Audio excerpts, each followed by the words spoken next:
You're listening to the Wrigleyville Nation podcast. Season ticket holders and lifelong fans with neighborhood ties discuss Cubs news and neighborhood happenings. Here's your hosts, Jeremy and Pat.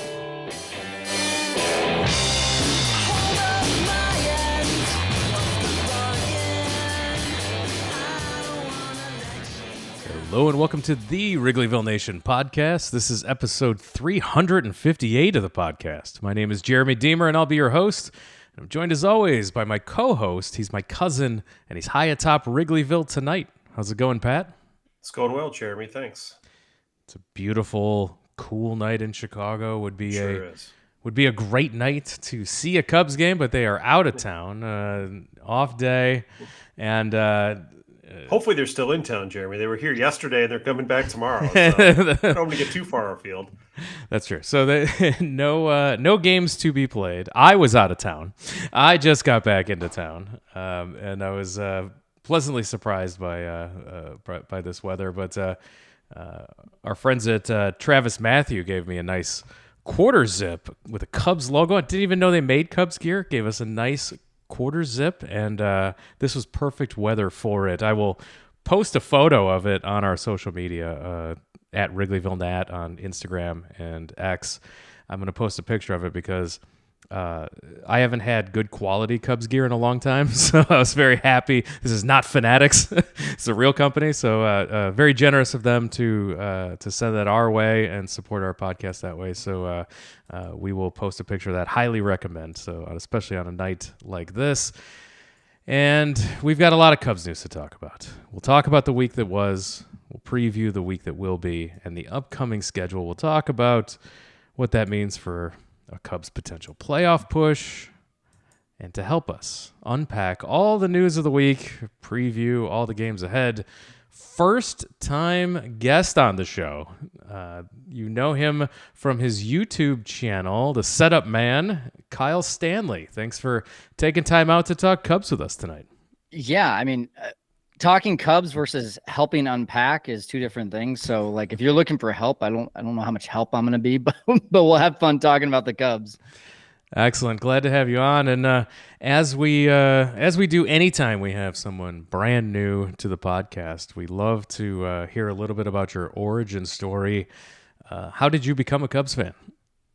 Man, I'm in Fresno, California. That's where I was born and raised. And I was a card collector when I was a kid. You know, I did the Magic cards, the Pokemon cards, all the dorky stuff. And then my friend introduced me to baseball cards. And my favorite card, and this was 1999. I missed 98 by 1 year. So I was 11 years old collecting cards. Griffey, McGuire, Sosa, those were my favorite cards. But you could only watch one of those guys on national television, and that was Stanley Sosa. So started off, you know, watching all the games on WGN, didn't care at all about who the other guys were.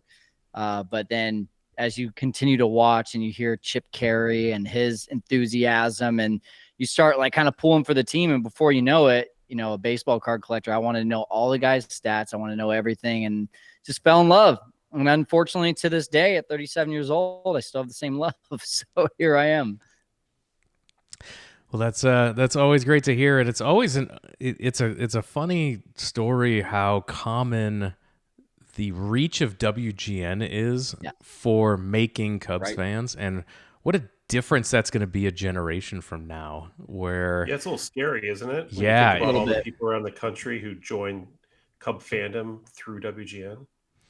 Yeah, now you can watch any team at any time, so it's like now you'll see who the real watchable teams are, because you're not being force fed either the Braves, the Cubs, or your local team.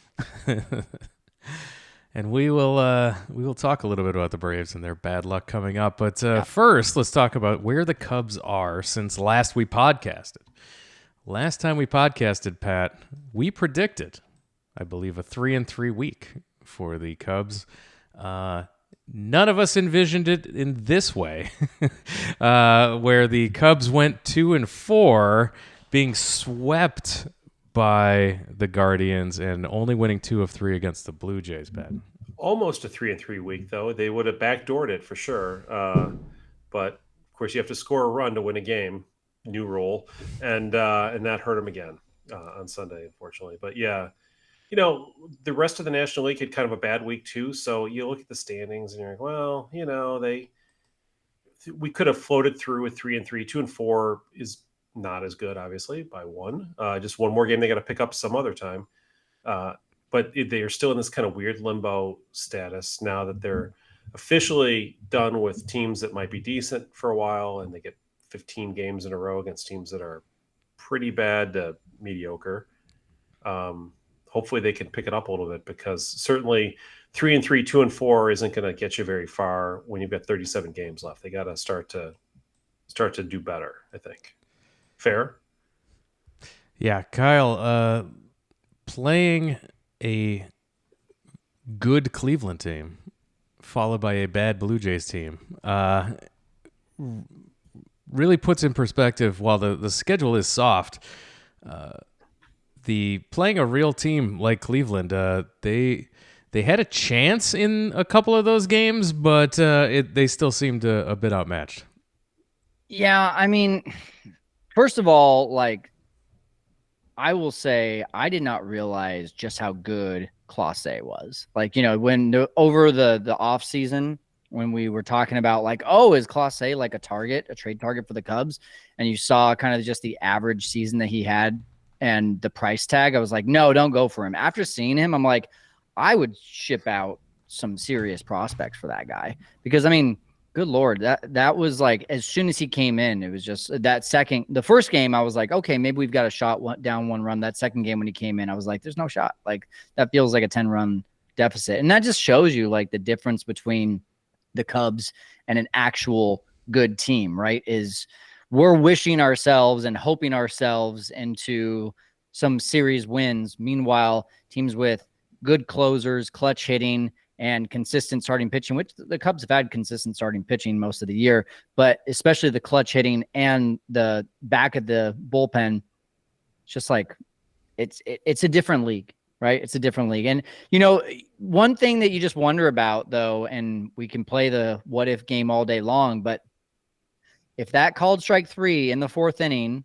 in the first game from Shota Imanaga was called, not only do I believe that the Cubs win that game, I do think that they end up winning game 2 as well. I think it's that big of momentum, and you can't measure that, right? But I do think at least they win that first game, and then you talk about coming out with at least a 3-3 week like you guys had predicted. But now it's tough. Now it's going to be almost impossible. And then win the World Series, maybe even in Cleveland. Who knows? Yeah. It's happened before. Yeah, I think, you know, you mentioned Clase, and it kind of sort of pours salt on the wounds, which is one of the Cubs' Achilles heels this year has been the closer job and position. Yeah. They don't really have a closer. They've had a number of people try to fill the role. The Alzolay injury, ineffectiveness followed by injury, now out for quite a while, set them back. But they didn't have a great plan B, obviously. As he's now referred to, Heart Attack Hector is sort of the opposite of a Clase. He will load the bases, and then it's just, you know, we'll see what happens, right, at that point. Sometimes he gets out of it, sometimes he doesn't. It's almost amazing. I was looking at the Cubs' record in one-run games, because I hear a lot of criticism of Craig Counsell for, well, why don't, you know, you're supposed to come in here and win the close games, you know, and they're not doing that. And their record in one-run games this year is 19-26, so that's 7 games under 500, which for a team that's 3 games under 500, I guess it's a little bit worse. But it feels like he has a real liability there, in that he doesn't actually have a closer. So it's kind of hard to win close games without a closer.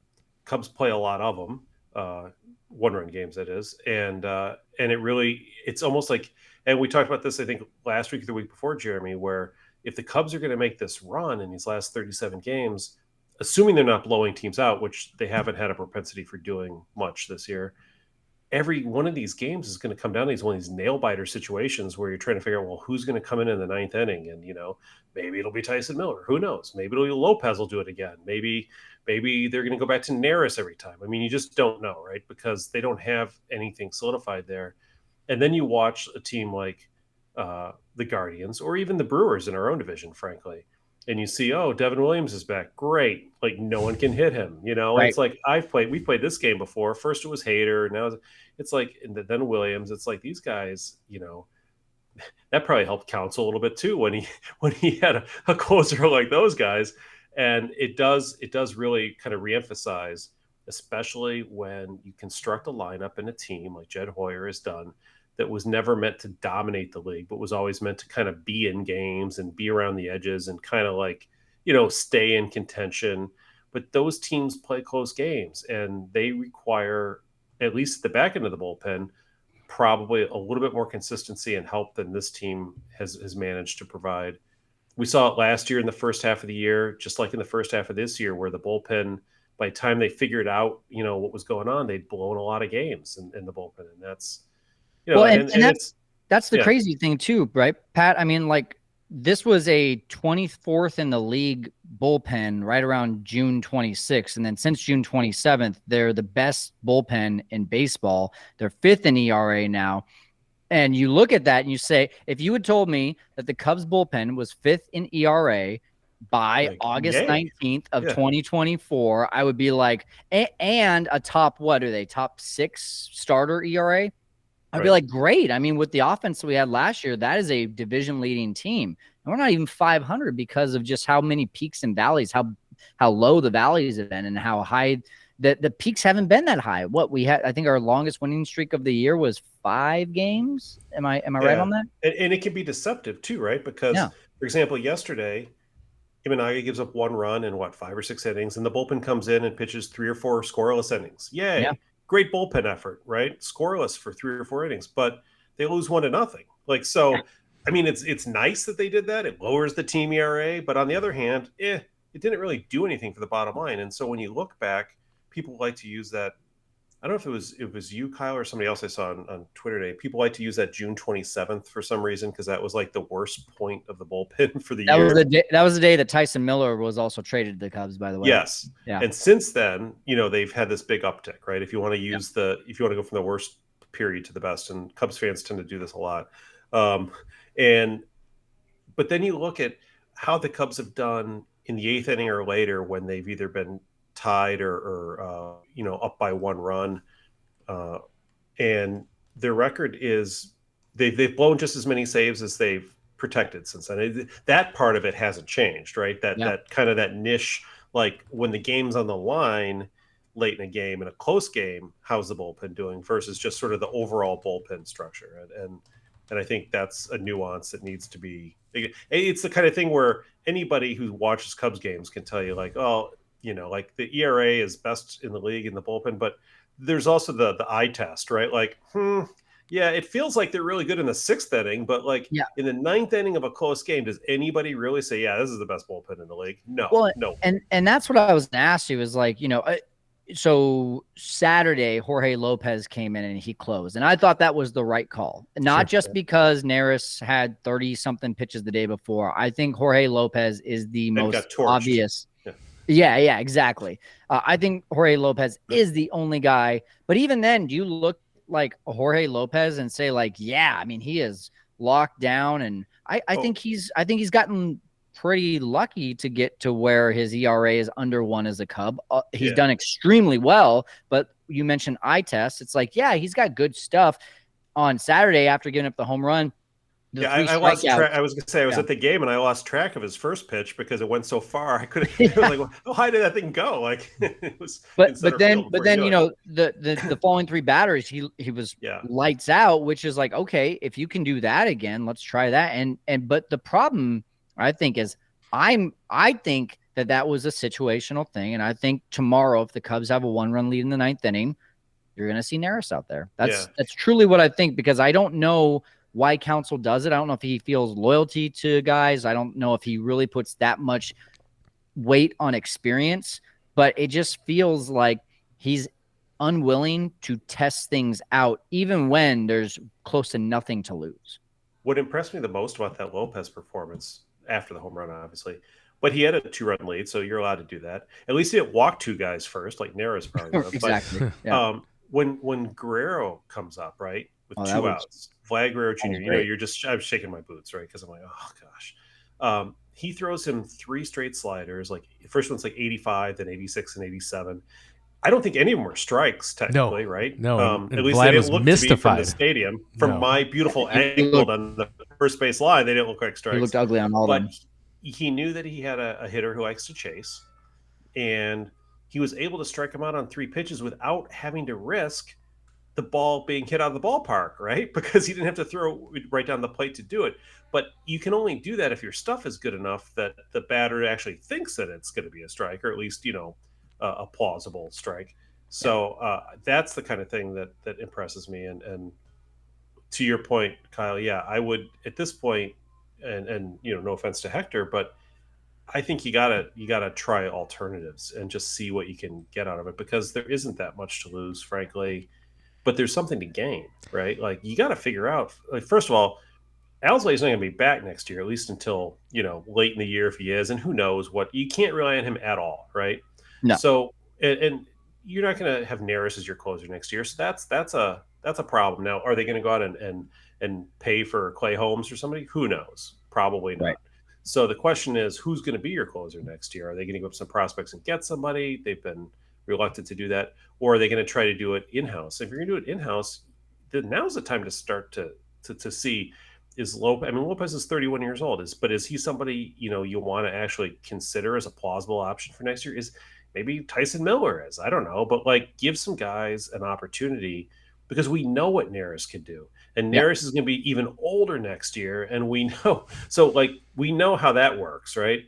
Figure out like what else could possibly happen here. 100%. And I think this is the danger that this team has by being in the position they've been in the last 2 years. It's like, as a fan, we all know in 23, they far exceeded expectations. 83 wins for a team that we didn't really even know if they were going to be 500. And yeah, we had our, pie in the sky expectations. But then this year, the expectations are, hey, let's win a division. And then by June, you're like, this team is dog crap. And that's after an 18-11 April, by the way, just to show you how far they fell this year. Exactly. But the danger that I'm talking about here is, now you're in this position, and you can thank the new playoff system for this as well. Now you're in a position where you feel like you have a chance. If there's only 2 wild card teams, no chance. Diamondbacks and the Padres are running away with these things. But now you got a 3rd wild card team, and you're like, oh man, if the Braves can, fall on hard times, and the Cubs can just do, maybe nobody else gets hot. 7. Yeah, nobody else gets hot. We're convincing ourselves into this.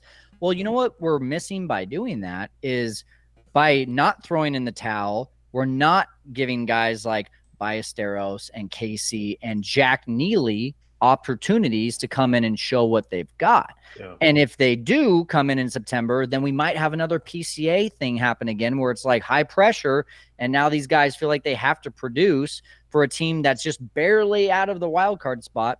Sam Olber and I had a conversation about this back in July. If they're going to lose and not make the playoffs, I'd rather them just be 15 games out so they can see what they're going to get for next year, rather than, win and just barely miss. And then you don't have that opportunity to give guys like the Neelys, the Ballesteroses, and the Caseys opportunities to just see what you have for the next few years. Or maybe even if they perform and you're like, hey, I got a crowded outfield situation here, Casey maybe becomes a great trade chip to get something that you really need for next year. So that's the only thing that really worries me about like trying to inch our way back into a playoff race, is just, what do you miss, and what is the repercussions for the years to come by not playing some of these younger guys now?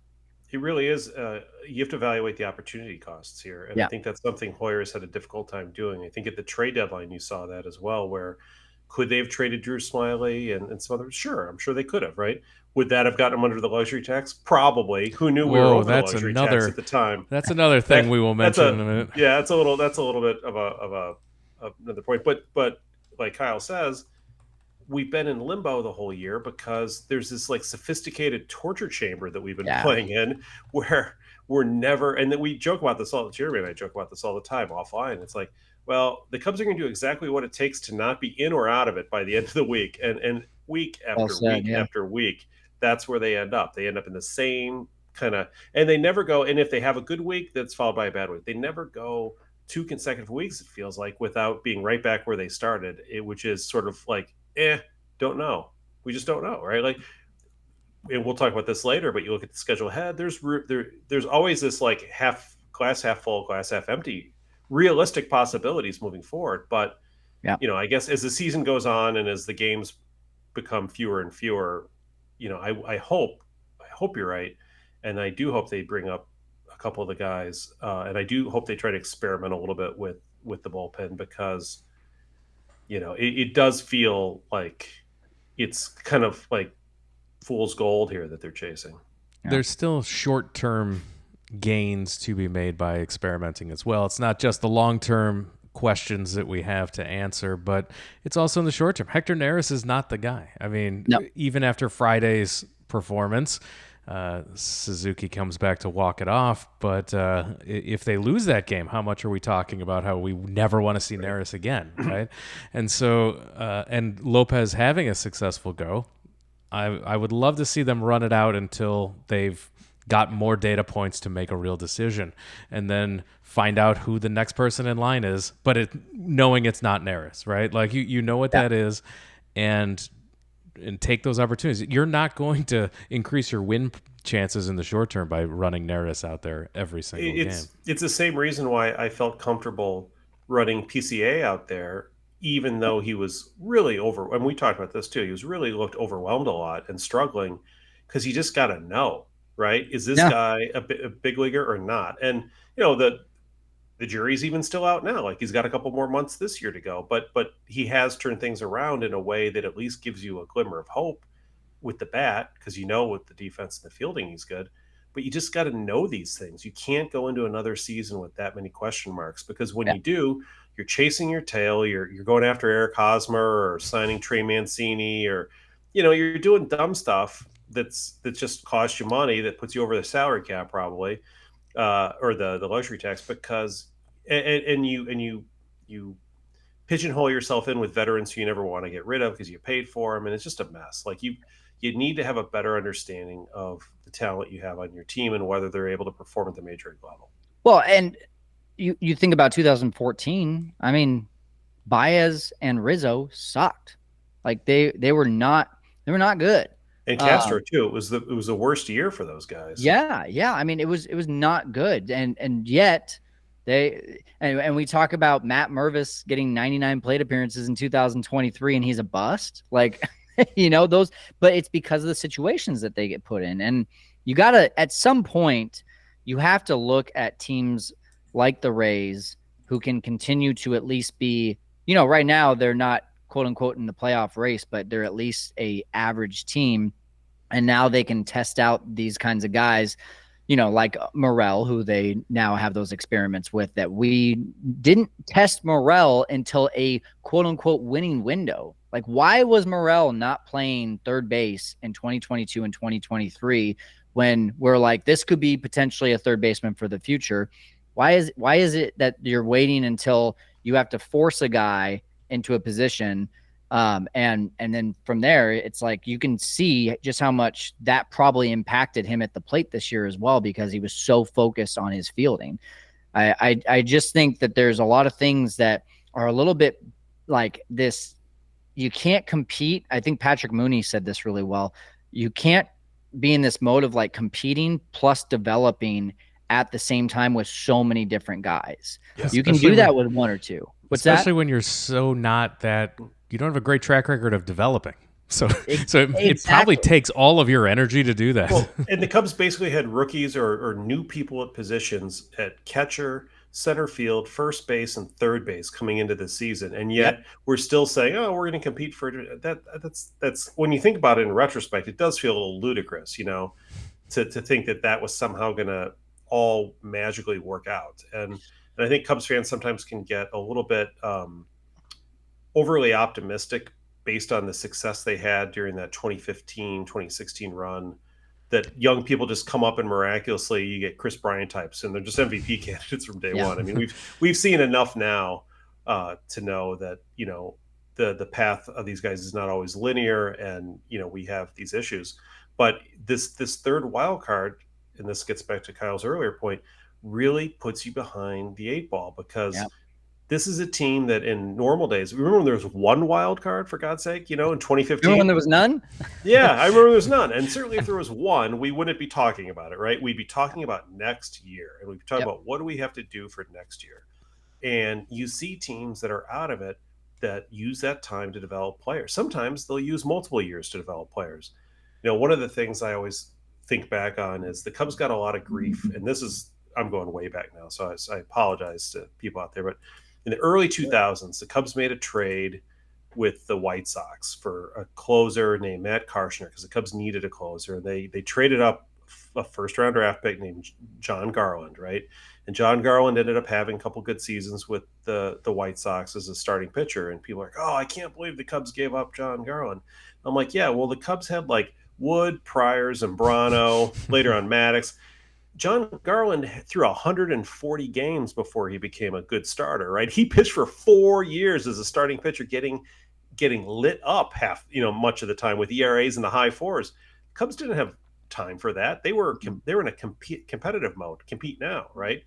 Well, what I'm afraid is that now in baseball, unless you're like the White Sox, or the A's, or one of these teams that's just like throwing up the white flag and is intentionally not competing, everybody, for the most part, maybe the Rockies and Marlins, but almost everybody else theoretically is in a compete now mode to a degree, because there are just too many there are too many playoff teams, too many playoff spots is what it comes down to. Well, I mean, what are we? We're 4, 13, 12, 11, 10. We have the 10th best record in the National League. That means we're in the middle third of the National League, towards the bottom of the middle third, and we're talking about what do we have to do to make the playoffs? And the Reds are half a game behind us, but they're winning, so we could be tied for 10th with them after the game. I mean, it's ridiculous. It's so crazy, and it's good for the game, because now the Reds and the Pirates, who quote unquote fans feel like they're in it, they're probably going to get more people at the games, and yes, all that, but the traditionalists, and I think all of us, is like, dude, you're not a competitive team. You don't belong in the playoffs. And now suddenly 40% of all teams are going to make it to the playoffs. So that it's that battle, right? Of we want new fans, but also we want the good teams to be rewarded, and not, 84 win teams like the Diamondbacks to make it to the World Series just because they got on a heater. Well, then Cubs ownership takes all the wrong lessons from the Diamondbacks making it to the World Series as well. Yep. So there are too many games in baseball. 162 games. There are too many games to allow teams to get into the playoffs with sub 500 records. I'm sorry. Like that's the whole point of baseball, is who you are by the end of the year, right? And this isn't like even the NBA or the NHL, where you play half as many games, or God forbid the NFL, where you play 16 games, and you go 8-8, occasionally 7-9, or now I guess there's an extra game, so 8-9 or whatever, and you make the playoffs, and you're like, oh, a team made the playoffs without going 500. Yeah, in that weird league, yeah. But in baseball, come on, if you're 3 games under 500 after 162 games, you're not good. You don't deserve to be in the playoffs. No. Let's talk about if the Cubs could make the playoffs. Do they? So that's the talk right now, because as we mentioned, that's what's happening. There's a path. Let's be hypocrites. Let's do it. Yeah. 61-64 as of the time of this recording. A solid 61-64. Yeah, well earned. And 5.5 back of the final wild card spot, which is currently the Braves, who just lost a key player, again, another injury to a key superstar for the Braves. That team has been so snake bit with injuries this year to great players. And they're superstars. Yeah. And so they're now all better players than anybody on the Cubs. That's the funny part about it all. So you have the Mets, the Giants, and the Cardinals all ahead of the Cubs for that final Reds spot. Right on our tails. And the Reds are a half game behind, and they're playing Toronto. And they're up 6-2 in the bottom of the ninth, in top of the ninth. So I think, yeah. So the reason that people are looking at this and saying, maybe, they're squinting hard, they're looking at that schedule, and they're saying, there's 37 games left, and look at these opponents. You've got Detroit coming to town. I am very excited for the return of Javi Baez to Wrigley Field. It's crazy he hasn't been back since he was traded in 2021. So it'll be very exciting to see Javi come back. But Detroit is a bad team, followed by at Miami for They're 3 worse. games. Worst team. And then 3 at Pittsburgh. As long as you don't get skeensed, there's a shot that you could beat Pittsburgh. And then you've got the Nationals taking you into September to play more Pittsburgh. So you got 15 games in a row here against winnable games against sub-500 teams. So this could Isn't be it funny though that we sit here and we're talking about like, hey, maybe we make the playoffs, and then we say we're playing a bad team in Detroit. Yeah, they have the same record as us. Yes. Yeah. Well, we are also bad, but just wait till after this 15-game stretch when we go. This, the typical Cub thing to do here is the Cubs could go 10-5, right? Yep. Find themselves 3.5 back, but with only 22 games left in the season and having to go play the Yankees and Dodgers right after that, with the Phillies on the horizon, and then you're like, well, there's still a chance, but it's going to be tough, and then you're right back to where we are today. So that's my prediction, Jeremy. But just on its face is that the Cubs will do whatever it is to maintain this kind of limbo status, and that would be just the perfect Cub thing to do. And realistically, winning 2 out of 3 in every one of those series would be a good run. That's what good teams do. But it might not be enough. But what the teams in front of you have been doing are 4-6, 5-5, 6-4. Like they're all just treading water, which you need to get hot, and you need some of them to get cold. If they tread water and you get hot, you're in that 3.5 game back position that you're just describing there. So you need more help than just getting Heaven forbid they go 8-7 and you go 10-5. Okay. I'm looking at, so you guys looking at the next 15. I'm looking at the rest of the season, and right before we jumped on here, I just kind of like categorize it in 3 different buckets. What are the terrible teams? What are the average teams? And what are the good teams? And the only team I truly care about, I get it. We got a few teams ahead of us, but like the only team I really care about is the Braves, because I think that's the only actual contender. Maybe the Mets, but the Braves, I mean, they're playing 5 good teams between now and the end of the year. The Cubs are only playing 3. Cubs are playing 9 terrible and or average teams, and the Braves are playing 7. And of course, those are by sets.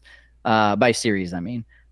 So, the Fair's and the Cubs, but I don't think that the Braves have this like really tough stretch. The only thing that you have to rely on for the Braves is like, okay, like all those injuries plus Matt Olson having the worst year of his career are just going to continue to keep on staying pat. Even then, I can easily see them winning 21 of their last 38 games, and that puts them at 87 wins. For the Cubs to get to 87 wins, and by the way, we can't just get to 87. We have to get to 88 because all the teams around us have the tiebreaker. Yep. Every team has a tiebreaker over the Cubs. Every team. So you literally have to win 88 games, which means you have to go 27-10 in the last 37, which just sounds to me ludicrous. So you're actually hoping that these teams not only play average ball, you're hoping that the Braves and the Mets tank, and that the Giants are just average. And that's it's a lot. It's asking for a lot. By the way, even with a soft schedule, it's a lot. I was showing this to Jeremy the other day. So far this year, coming into tonight, the Braves have been the unluckiest team in all of baseball. Not just with injuries, but unluckiest in terms of their record versus their performance. By a mile. So even if they had moderate luck, they'd be doing better. In terms of their record, et cetera. Is that based on run differential? It's based on a combination of who they've played, run differential, and I think run games? close games. Yeah. Like their run differential is plus 50. Cubs is plus 4. So it's they're and they've lost a ton of 1-run games. They make the Cubs makes me blush when I think of the Cubs and our 1-run performances, and so. It's maybe they will collapse because they'll fall under the weight of all those injuries. I don't know, but they've definitely underperformed versus where you would expect them to be. Two things we need to touch on before we start to wrap up the podcast. Two things that were news items of the week. The first, the sixth inning rule was being batted around and proposed as something that might be interesting, forcing a starting pitcher to pitch 6 innings in a game. Pat, I know you've had some thoughts about this. Yeah, so I looked at this proposal. It's rumor, right? The rule would be that a starting pitcher has to throw 6 innings unless they give up 4 or more earned runs, then they could leave, or they throw 100 pitches, then they could leave, or they get injured and go on the IL. Those are the 3 exceptions. So as I'm sitting there in the Cubs Blue Jays game on Saturday, thinking about this, talking about this actually with my friends about the thing, I'm not caught up. I know like our friend Matt Trueblood and others get caught up on they like the openers and all that Brewers stuff where the pitchers are only intended to throw like 4 or 5 innings or whatever. I'm a more old school than that. I don't care about that. But I sat there and I watched 2 rain delays within the first, 3 innings of the game. Justin Steele leaves after 2 innings pitched because he got up, he pitched, rain delay, came back, rain delay. At some point, you can't do that to a pitcher. So you would have to have some rule that would talk about like stoppages in play, right? Because otherwise it's not fair. The other thing I thought about as I was sitting there is, obviously it would hurt the Hendrickses of the world who, aren't really 6-inning pitchers. Even Imanaga, occasionally, throws 5 good innings and they take him out. Assad. Yeah, Assad would never be a starter, right? So then I was thinking about, well, what about double headers? Like, it's fair to have like a bullpen day, right? And second half of double header. So you'd have to either designate 1 game of every doubleheader or say both games of doubleheaders and say, you know what, for doubleheaders, you don't have to follow this rule, something to that effect. And then I thought, well, what about a guy who gets hit in the shin by a ball, like a batted ball, and they want to take him out because it's bruised, but you don't know if anything's broken. They want to x-ray. And, the guy might be able to make his next start in 5 or 6 days. Like, that's a realistic thing. But as a precaution, you don't want to leave a guy in and then, turn out that he has a broken bone in his leg or something that snaps in half. So that's problematic. Then there's the idea of what about stretching a pitcher out like the first game, like a guy who was injured, he comes back. You want to stretch him out a little bit, or he's a relief pitcher who you want to, turn into a starter, a Wisniewski type scenario where like, look, we just want to get, 4 innings out of him, and build up his pitches in next start. There are like, I think legitimate baseball reasons why you would pitch fewer than 6 innings or fewer than 100 pitches for that matter, whatever you want to use. So ultimately, I think the rule and the concept still needs a lot of work. I get the idea behind it, and I understand the motive, and I'm sympathetic to the idea in some respects. But I also think that there are so many other potential outcomes, negative outcomes, unintended consequences that they really have to iron out before you'd want to do something as draconian as that. I 100% on all that stuff.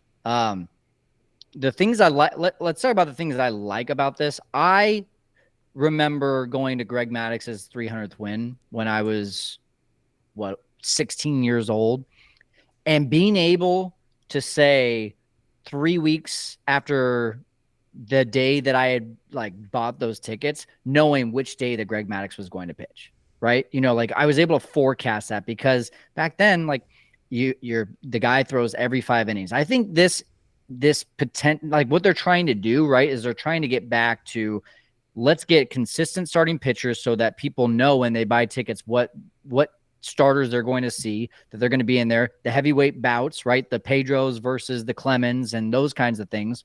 I think that's the intent. I think the execution, if all those things that you just mentioned, I hadn't heard those things about, the 4 runs, the 100 pitches, the other stuff. I hadn't heard that yet. I think that all needs work.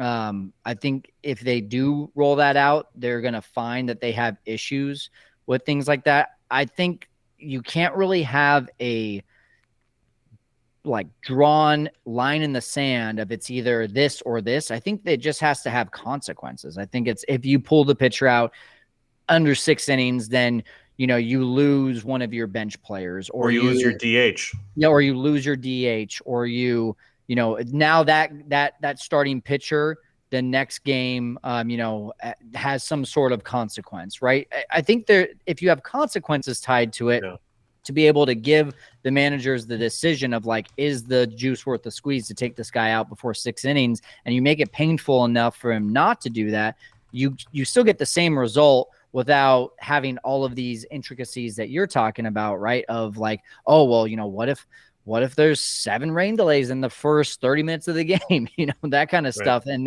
that's where it really becomes these scenarios that you're like, oh, well, we didn't think about that. We should have thought about that. So I like just like what you said, that having it tied to the DH, having it tied to some sort of consequence, just to that would eliminate things like the opener and stuff like that. Like no team would be crazy enough to do that. Yeah, exactly. And for that reason, it gets back to the whole reason that that excitement of going to the ballpark of, man, I'm going to Zito versus Mulder. I'm going to Hudson versus Maddox. All those things. That was part of the fun for me growing up. I think that there's something to also having the hitters get that third time through the lineup as much as possible, right? Try to get everything seems to be offensively focused for rule changes to try to help the hitters as the pitchers are insane. Now everyone throws a 98 mile an hour slider out of the bullpen and to try to help the hitters in the offense. I think that that's a lot of the desired outcome of a lot of the things that were put in place with the bullpen changes, pitch clocks, and the base changes, etc. So I think that's another advantage. I'm a huge John Boy fan, and I was listening to their podcast the other day, and Jimmy, the head of John Boy, made a really good point. He was like, hey, I went to a Red Sox and Yankees game, and I brought a few people with me that had never been to a baseball game. And I'm sitting on the edge of my seat in the 7th inning with it being a scoreless game. And I'm thinking, what a great pitching matchup. And the next day he talked to those people and said, hey, did you have a good time? And they were like, no, nothing happened. It was boring. It's like soccer. And it's like, okay, well, if we want the new generation or new fans to come to the game, offense is what speaks the most. You think about 1998, how many fans came to baseball because of Sammy Sosa, Mark McGwire? Not many fans came to baseball for Greg Maddux, Tom Glavine, and the Mulders and Zitos of the world, right? They learned to love them after coming for Sammy and Mark. It's also hard to capture the drama of a pitcher's duel in a GIF when you can with a walk-off or those other things. And that's a huge part of how people consume a lot of what's going on, but not our podcast listeners, but a lot of other folks out there. And also the last thing you have to say about all this is that anything that runs the risk of increasing pitcher injuries at a time when pitching injuries are at a seemingly all-time high, you have to be really careful about, right? Because that's a lot that would have the kind of the reverse effect. You don't want to do that. You don't want to get people hurt. Do you think, though, if you're forcing pitchers to pitch 6 innings, that it does have that effect, or does it potentially start to move the needle the other direction? It might move Kyle Hendricks to a rocking chair in Florida. I mean, no, I don't know. Like I do. That is an interesting question. Like the theory of, do you throw more or how do you equate this? I just think with the amount of velocity that pitchers use on sliders and curveballs and things like that, and the types of pitches they throw and the stress and strain it puts on their elbows and their arms, I do worry that that they'll try to fight through some of that stuff in ways that would be counterproductive versus taking them out.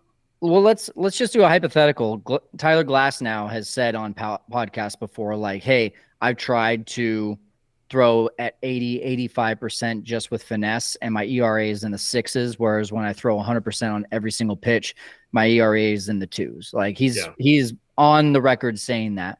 Do you think if Tyler Glasnow is told you have to throw 6 innings every single game now, do you think that he still is throwing 100% on every single pitch?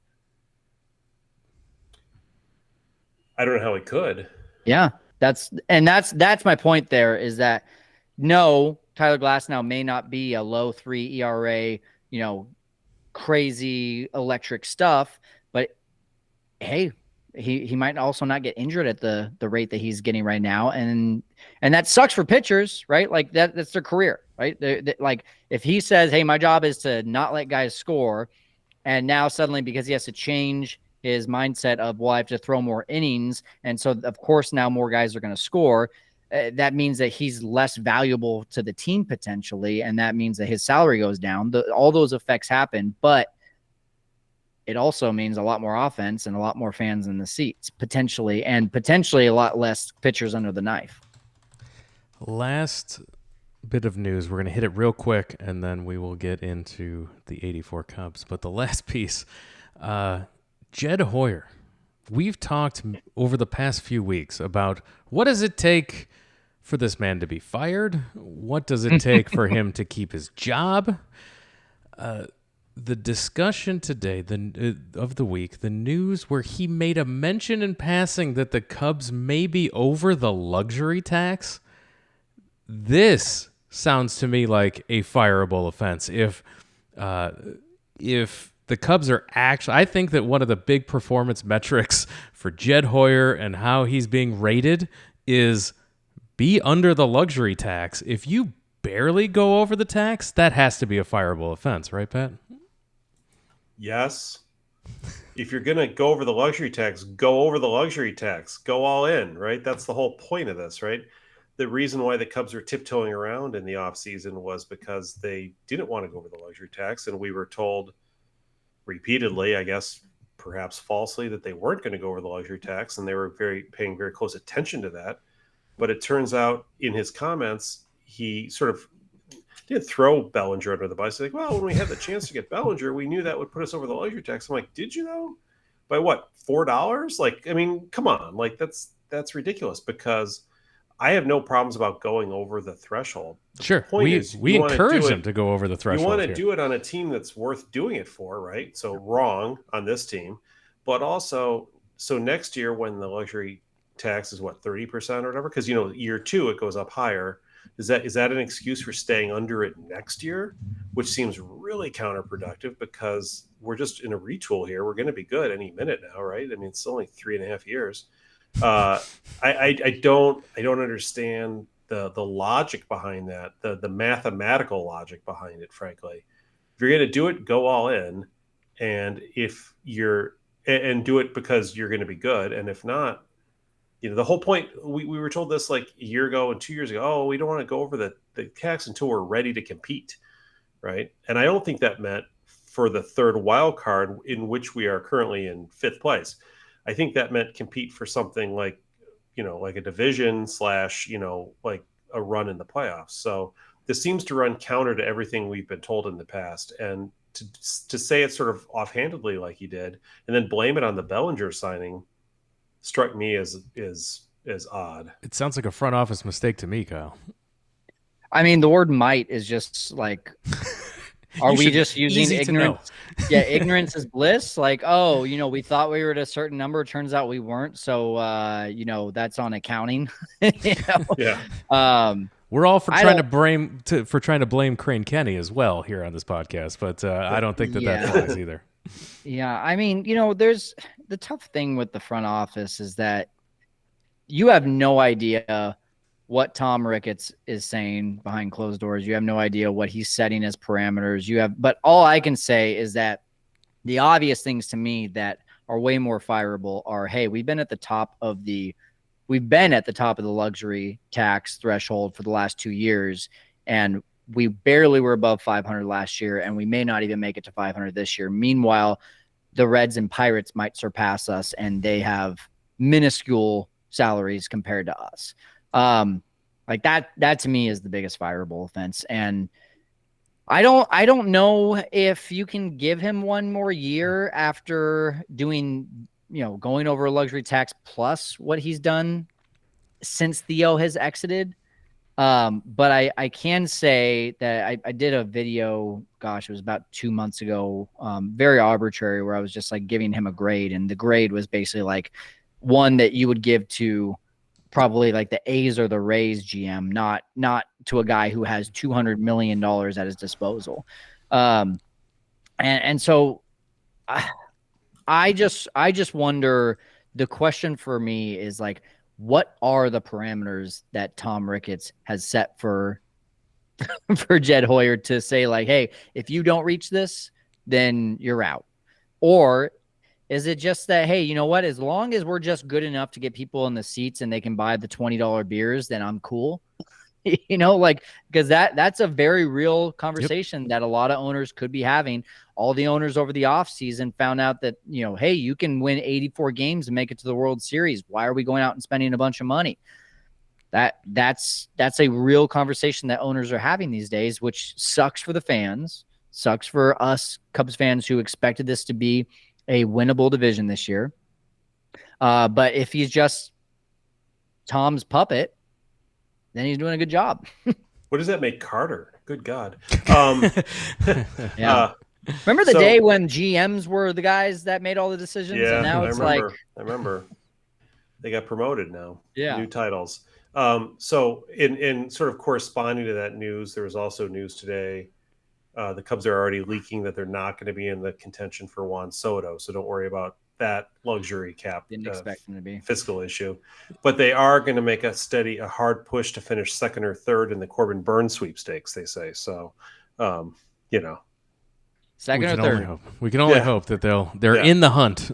We had conversations, but then if all other teams refuse to sign him, though, Jed would probably or Tom would probably consider. I'd rather see them spend the money on a bat. Like, you got Ben Brown and Cade Horton coming back next year, Shota, Steele, and of course Tyone/Assad for that fifth spot. Like, I actually am okay with the starting rotation for next year as long as they're all healthy. I want to see them go and be aggressive and get a hard-hitting catcher, a big-time DH, a outfielder that isn't going to just barely be a 2-WAR player, but actually a 7-WAR player, 6-WAR player for the entire year. I want to see them. That's not going to happen, but they might get a catcher via trade, right? That's a possibility. Oh yeah, there are ways they can tinker around it, but it doesn't seem like they're going to be in the running for anyone who's really good. They might try to get a hitter who's marginally good and hope that he continues to be good in his 30s. Yes, because that seems to be sort of right up their alley. But yeah, it's sadly the multi-$100 million deals are not coming our way. It doesn't look like. The way we close every show this season is we celebrate the 40th anniversary of the 1984 Chicago Cubs. So we parachute in to this week in 1984. We take a look. We just talked about what the week that was for the 2024 Cubs. Let's go back 40 years ago. A team that was making a real playoff push, and a team that was already identified as good, as we did in the last few weeks. We know they're good. We know they're headed to the playoffs. Pat, what happened this week in 1984? Well, coming off of last week when we discussed how the Cubs swept the Mets in 4 games and kind of were riding high, the Cubs then turned around this week. And by the way, this is a team that's like 21 games over 500. So we're not talking about just a 3-game under 500 kind of thing. Cubs are 4.5 games ahead of the Mets in first place back when there were 2 divisions in the National League. So that's, a notable thing. And the Cubs had a kind of a bad week, actually. They got swept by the Astros in 3 games. They lost the first game of a series to the Reds in Cincinnati. And as a Cubs fan, you're like, oh boy, here we go again, right? But the Cubs did rebound in the next 2 games against the Reds, and they won 2. So they actually had a 2-4 week, much like this Cubs team. And they did lose ground in the standings. They went from 4.5 up to 2.5 up. But the beauty of having a 4.5 game lead is you can have a bad week and still be 2.5 games up, right? And make it up the next week, which is sort of where the Cubs were at this point. What I would say about the week, and I think I'm going to do a little spotlight here on a certain player, those last 2 games in Cincinnati, when you've got a team with a combination of some young players and some veterans. They brought a lot of veterans in. One of those veterans they brought in the year before, in 1983, actually, The Cubs had made a trade with the Los Angeles Dodgers to bring in a guy by the name of Ron Cey, who had been a 6-time All-Star with the Dodgers and was sort of in his later years, right? The Dodgers had this great infield with Garvey and Lopes and Bill Russell and Ron Cey, and they were kind of dismantling that and going through their own sort of retool or whatever and bringing some younger players. And the Cubs under Dallas Green were able to go out and acquire the very expensive Ron Cey. He made like $900,000, if you can believe that. A lot of money for the Cubs. But in these 2 games, in the first game in particular, he went 3 for 5, but he hit a big home run in the 8th inning that put the Cubs ahead for good in a game where they had taken the lead, they'd fallen behind. And, when you've lost 4 in a row, you start to get, it starts to cascade a little bit. So he righted the ship. And in the very next game on Sunday, the first inning, he hits a 3-run homer to put the Cubs up over the Reds and kind of give them some breathing room. Rick Sutcliffe does the rest. You know the drill, right? Like Cubs win, so they turn what could have been a terrible week into just, like not a great week, right? By going 2-4. And he provided the leadership in that run. So I was doing a little research on Ron Cey because I remember Ron Cey, the player and the name. He actually finished 17th in the MVP in 1984. Ryan Sandberg won the MVP, and several other Cubs were Rick Sutcliffe and Leon Durham were up there. So, he was like 4th or 5th on the team, but still, got some votes in the MVP, which was, I thought, impressive. But I was looking at his lifetime numbers, and, I remember him later in life as a Cub where he wasn't what I would call a defensive gold glover by any stretch. But, he had been a decent defensive player at the Dodgers earlier in his career. He could actually dive for balls, which he had stopped doing by this point in his Cubs career. But he also had 316 lifetime home runs, which in that era was actually a lot, before the modern sort of juiced era of home runs. He had over 1,100 runs batted in. His on-base plus slugging percentage was .799, which translated into an OPS plus, if you modernized it for today and ballparks, of 121, which is certainly significantly above average. Under the JAWS sort of system for ranking people, he's the 26th best third baseman of all time. Not bad. And in 1984, he had 25 homers and drove in 97 runs. In his 4 years as a Cub, actually, he hit 115 home runs and was consistently driving in 97 runs. So, I think Ron Cey is one of those guys who probably a little bit underrated, in the annals of history or forgotten about. His lifetime WAR was 53.7, which is significant. He was that one home run that got called back earlier in April of this year away from being better than Tony Perez, for example, Hall of Famer. And in fact, his career WAR is higher than a lot of Hall of Famers, people who I think we would look at and say, oh, well, that guy's definitely a Hall of Famer. And yet, not as good as Ron Cey in terms of things like WAR. For example, he's just below David Ortiz on the list and Tony Perez, but he was above Fred McGriff. Wow. He was above Kirby Puckett, Ted Simmons, Orlando Cepeda, and of course, obviously, way, way, way above the Harold Baines and people like that, right? So ahead of Yadier Molina, if he ever makes the Hall of Fame. So 53.7 is when you look at WARs, you're right in that sweet spot of a lot of Hall of Famers in and around you. So solid pickup for the Cubs. Sort of one of the pieces on a team that had a lot of good, strong players. Boy, wasn't it nice to have a team where 7 of your 8 everyday regulars before the DH are all above average hitters. Not like we see now, but just solid guys up and down the lineup. It really helps. And he picked up the team this week, got him to 2-4, which is unimpressive as that sounds. Kept them, 2.5 games ahead of the Mets in first place, and got them to live to fight another day next week. Love to see when the 40-year gap has a lot of synergies between it. So it's fun to see. Good to see the this week in 84 Cubs. Always fun. We'll be back next week to drop in on that as well. And with that, we're going to get ready to call it a podcast. We're going to wrap it up. Kyle, thank you for coming on and talking Cubs with us this week. We hope to have you back again. It's been a lot of fun. Time flies when we're talking Cubs with you as well. Please remind all of our listeners how they can find all of your content. Yes. Well, Jeremy, Pat, thanks for having me. at Setup Man Pod on Twitter and TikTok and Instagram, all those things. And then if you just search for Setup Man on YouTube, you'll find us as well.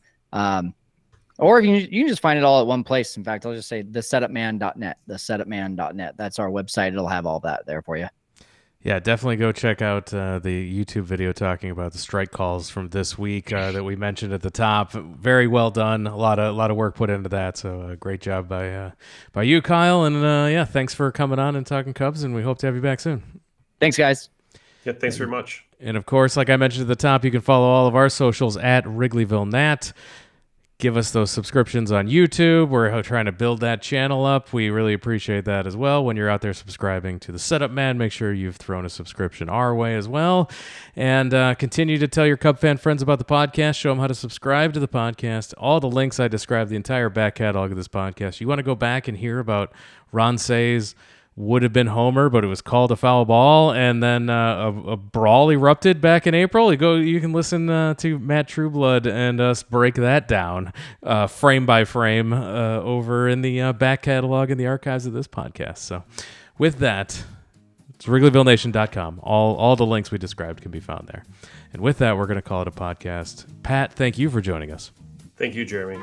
Thanks again, everyone, for listening. We'll talk to you again next time.